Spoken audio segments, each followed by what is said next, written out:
la copropiedad, párrafo 1, disposiciones generales. Artículo 485. Hay copropiedad cuando un bien o un hecho pertenece por indiviso a varias personas. A falta de contrato o disposición especial, se regirá la copropiedad por las disposiciones del presente capítulo. Artículo 486. Cuota de los partícipes. La cuota de los copartícipes se presumen iguales. El concurso de los comuneros, tanto en el beneficio como en los cargos de la comunidad, será proporcional a sus respectivas cuotas. Artículo 487. Uso de la cosa común. Cada partícipe podrá servirse de las cosas comunes siempre que dispongan de ellas conforme a su destino y de manera que no perjudique el interés de ellas, conforme a su destino y de manera que no perjudique el interés de la comunidad ni impida a los copropietarios usarla según su derecho.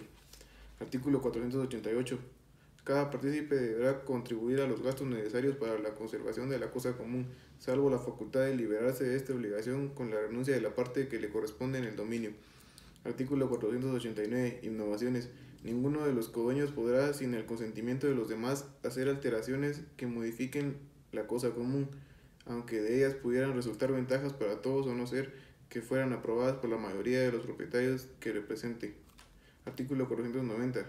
Para la administración del bien común será obligatorio los acuerdos de la mayoría de los partícipes que presente por lo menos las 2/3 partes del valor total de la cosa. Artículo 491. Todo codueño tiene plena propiedad de la parte alícuota que corresponde y la de sus frutos y utilidades, pudiendo en consecuencia enajenarla, cederla o gravarla y aún ceder únicamente su aprovechamiento. Artículo 492. Ningún copropietario está obligado a permanecer en la comunidad. Cada uno de ellos podrá pedir en cualquier tiempo que se divida la cosa común, salvo los casos de la indivisión esté establecida por la ley. Artículo 493. Será válido el pacto de conservar la cosa indivisa por tiempo determinado que no exceda de 3 años, plazo que podrá prorrogarse por nueva convención. Artículo 494.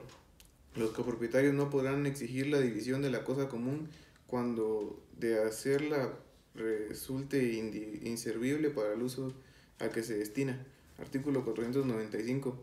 A las deudas contraídas en pro de la comunidad y durante ella no está obligado sino el condominio que las contrajo, quien tendrá acción contra los otros para reembolso de lo que hubiere pagado. Artículo 496.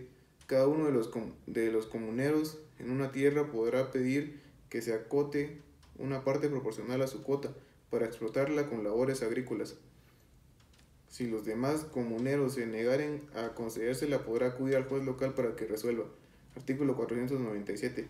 Cada comunero debe a la comunidad lo que saca indebidamente de ella, incluidos los intereses legales del dinero común. Artículo 498. Si hubiere que poner explotación todo o parte de la cosa común, cualquiera de los comuneros tendrá derecho preferente a obtenerla en igualdad de condiciones al que ofrezca la mejor propuesta. Artículo 499. Los acreedores de uno o más condueños tienen derecho para hacer, embargar y vender la proporción correspondiente a sus deudores, pero sin dividir por ello la cosa común. Artículo 500. Será aplicable la división entre los partícipes de la comunidad las reglas concernientes a la participación de la herencia. Artículo 501. Los acreedores o cesionarios de los partícipes podrán concurrir a la división de la cosa común y oponerse a que se verifique sin su concurso, pero no podrán impugnar la división consumada excepto en el caso de fraude o en el de haberse verificado sin su concurso. Artículo 502. La división de la cosa común no perjudicará a terceros que hubiere inscrito su derecho antes de la partición. Artículo 503. La propiedad cesa por división de la cosa común, por su pérdida, destrucción o enajenación, y por la consolidación o reunión de todas las cuotas en un solo copropietario. Artículo 504. Las formas de comunidad de las tierras entre campesinos serán reguladas por las leyes agrarias. Párrafo 2. Copropiedad de la medianera de inmuebles.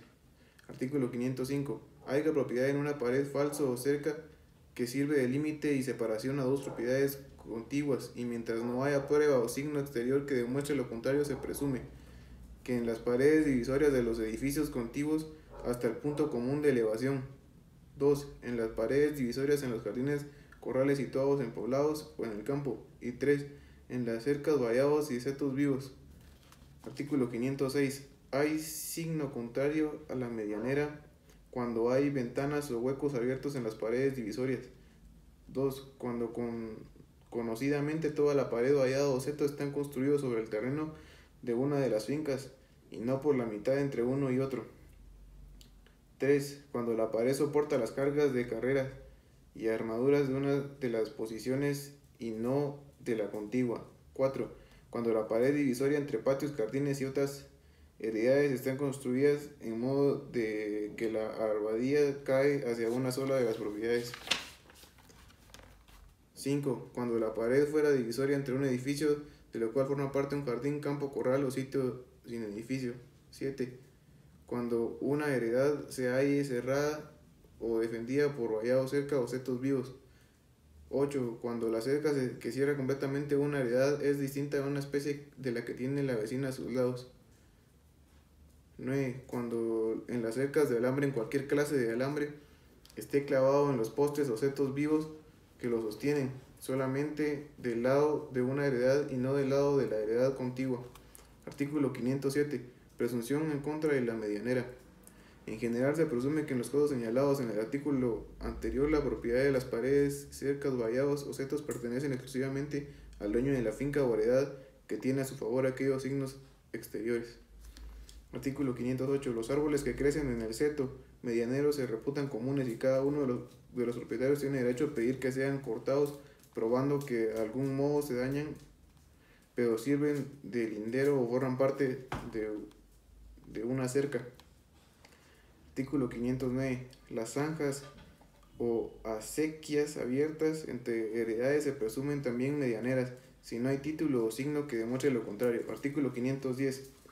Hay signo contrario en la medianera cuando la tierra obrosa sacada de la granja o acequia para abrirla o limpiarla se halla solo de un lado.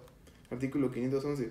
La presunción que establece el anterior artículo cesa cuando la inclinación del terreno obliga a echar la tierra de un solo lado. Artículo 512. Los dueños de los predios están obligados a cuidar de que no se deteriore la pared, cerca o zanja o seto medianero y por hecho propio o de alguno de sus dependientes o animales se deterioraren. Artículo 513. La reparación y construcción de las paredes medianeras y el mantenimiento de los vallados, cercas, setos vivos, zanjas o acequias, también medianeros, se costearán proporcionalmente por todos los dueños que tengan a su favor esta medianera. Artículo 514. El propietario de un edificio que se apoya en una pared una pared medianera puede, al derribarlo, renunciar o no a la medianera. En el primer caso será de su cuenta todos los gastos necesarios para evitar reparar los daños que causen la demolición. Y en el segundo, además de esta obligación, queda sujeto a lo que imponen los artículos 512 y 513. Artículo 515. Contrato para adquirir la medianera. El propietario de una finca contigua a una pared divisoria no medianera solo puede darle este carácter en todo o en parte por contrato con el dueño de ella. Artículo 516. Todo propietario puede alzar la pared medianera haciéndolo a sus expensas e indemnizando de los perjuicios que se ocasionen. Artículo 517. Mientras el dueño de la pared divisoria tenga a su favor una servidumbre de luz o de vista, el dueño del predio vecino solo podrá adquirir mediante la medianera hasta la altura de la parte inferior de las ventanas o huecos que constituyen los signos exteriores de servidumbre. Artículo 518. Será igualmente de cuenta del dueño de la pared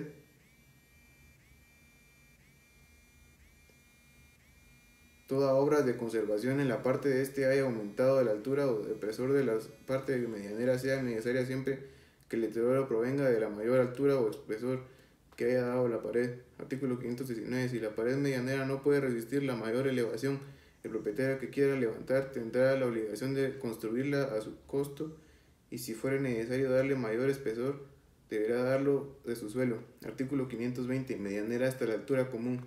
En los casos señalados de los artículos 516, 517 y 519, la pared continuará medianera hasta la altura en que lo era anteriormente. Artículo 521. Adquisición de la medianera en la parte elevada. Los demás propietarios que no hayan contribuido a dar más elevación o espesor de la pared medianera podrán, sin embargo, adquirir la parte nuevamente elevada. Artículo 522. Cada propietario de una pared medianera podrá usar de ella en proporción al derecho que tenga en la mancomunidad.